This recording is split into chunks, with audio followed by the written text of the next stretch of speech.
విజయవాడ శివారులో సరికొత్త bus terminal నిర్మాణానికి ఆర్టీసీ కసరత్తు చేస్తుంది.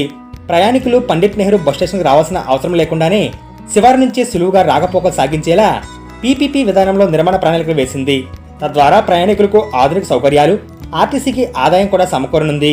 విజయవాడలోని పండిట్ నెహ్రూ బస్ స్టేషన్ ఎప్పుడూ రద్దీగానే ఉంటుంది. ఇక పండగలు, ప్రత్యేక రోజుల్లో అయితే ప్లాట్ఫామ్పై కూర్చోవడం కాదు కదా, కనీసం నిలిచిన స్థలం లేక ప్రయాణికులు పడిగాపులు కాస్తూ ఉంటారు. ప్రయాణికుల రద్దీకి అనుగుణంగా అదనపు బస్సులు నడుపుదామని చూసినా సరిపడా ప్లాట్ఫామ్ లేకపోవడం సమస్యగా మారింది. ఈ క్రమంలో కొందరు వేచి చూడలేక ప్రైవేటు వాహనాల్ని ఆశ్రయిస్తున్నారు. ఆర్టీసీకి రాబడికి గండిపడుతుంది. ఈ పరిస్థితిని మార్చాలని చూస్తుంది ఆర్టీసీ. ఆటోనగర్లోని భారీ ఇంటిగ్రేటెడ్ బస్ టెర్మినల్ నిర్మించాలని నిర్ణయించింది. ప్రస్తుతం ఆటోనగర్లో బస్ డిపోతో పాటు చిన్నపాటి బస్ స్టాండ్ కూడా ఉంది. ఇక్కడ నుంచి మచిలీపట్నం, అవనిగడ్డ, గుడివాడ వైపు బస్సులు వెళ్తున్నాయి. ఈ సర్వీసులన్నీ సమీప బస్ డిపోలకు సర్దుబాటు చేసి ప్రస్తుత భవనాన్ని పూర్తిగా నేలమట్టం చేయనున్నారు. బీఓటీ విధానంలో కాకుండా పీపీపీ విధానంలో ఆటోనగర్ టెర్మినల్ నిర్మించాలని నిర్ణయించింది.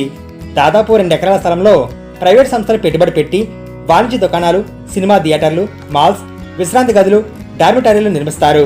వచ్చిన ఆదాయంలో ఆర్టీసీకి వాటా చెల్లించేలా ఒప్పందం కుదుర్చుకుంటారు. త్వరలోనే టెండర్లు పిలిచి నిర్మాణ బాధ్యతలు అప్పగించినట్లు అధికారులు తెలిపారు. ఆటోనగర్లో ఇంటిగ్రేటెడ్ టెర్మినల్ పూర్తయితే పండిట్ నెహ్రూ బస్ స్టేషన్పై ఒత్తిడి తగ్గుతుంది.